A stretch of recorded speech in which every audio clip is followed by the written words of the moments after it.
Judah was in turmoil. Injustice and violence were rampant. The people had turned away from God. The prophet Habakkuk, living in this time of chaos, cried out to God. He didn't understand why God seemed silent. Why did evil prosper? Where was God's justice? Habakkuk's heartfelt cries weren't filled with anger, but with raw, honest questions. He boldly asked God why he allowed suffering. He wondered why God seemed absent in the face of such wickedness. Habakkuk's struggle resonates with us even today. We too question God's ways in a world filled with pain and confusion. Habakkuk's willingness to voice his doubts is both comforting and inspiring. It reminds us that it's okay to question, to wrestle with our faith. God welcomes our honesty. He invites us to approach him with our fears and uncertainties.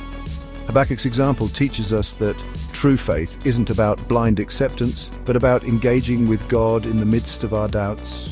Through this engagement, we find hope and resilience, knowing that God is always with us, guiding us towards positive outcomes. God responded to Habakkuk's cries, but his answer was unexpected. He revealed that he would use the Babylonians, a ruthless and powerful nation, to judge Judah. This answer shocked Habakkuk. He had expected God to punish the wicked, not use them as instruments of judgment. The Lord's response challenged Habakkuk's understanding of justice.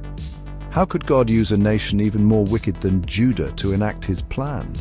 This unexpected answer forced Habakkuk to confront the limitations of his own perspective. God's ways are often beyond our comprehension. His plans unfold in ways we might not anticipate or understand.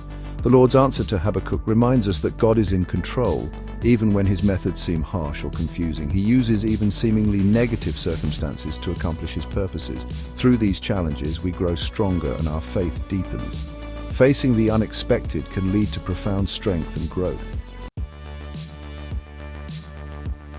Habakkuk wrestled with God's answer. He struggled to reconcile the idea of a loving God with the reality of suffering and injustice. He poured out his heart in prayer, expressing his doubts and confusion.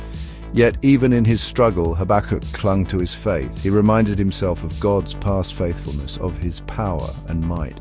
He recalled how God had delivered his people in the past. This act of remembering past victories was crucial for Habakkuk. It allowed him to find strength and hold on to hope even when faced with a future that seemed bleak. Habakkuk's journey teaches us that faith isn't about having all the answers. It's about trusting God, even when we don't understand his ways. It's about clinging to his promises, even when our circumstances seem to contradict them. Despite his doubts and fears, Habakkuk chose to trust God. He moved from a place of questioning to a place of praise. He declared that even if everything else was taken from him, he would still rejoice in the Lord.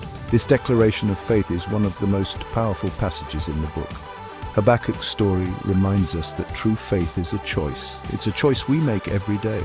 Especially when faced with challenges and uncertainties, it's a choice to trust God's goodness and faithfulness, even when we don't see the whole picture. Habakkuk's journey from doubt to faith offers a timeless message of hope and resilience. His story encourages us to be honest with God about our doubts and fears, to trust in his plan even when we don't understand it, and to find joy and peace in him even in the midst of suffering.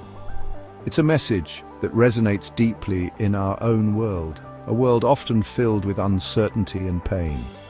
Like Habakkuk, we can choose to place our trust in the God who sees, who hears, and who ultimately holds our future in his hands. In this trust, we find true joy and peace.